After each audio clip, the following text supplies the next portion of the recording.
dalyvavai Europos čempionate, pasaulio čempionate, kai kuriuose turnyruose užsienyje ir taurėje. Lietuvos taurė, taip. Tai tavo įspūdžiai apie šias varžybas? Tikrai metai buvo labai geri šiemet.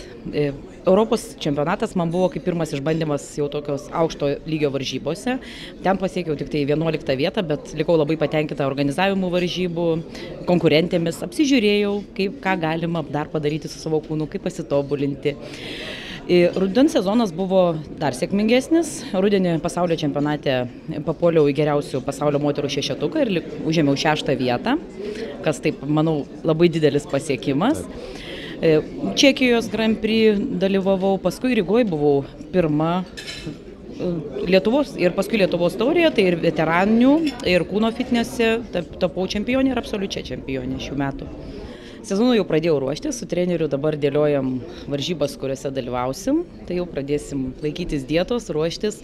Dar nenusprendėm galutinai, kokias tarptautinės važiuosim, bet Lietuvos varžybose, manau, dalyvausiu, kiek leis sveikata visuose.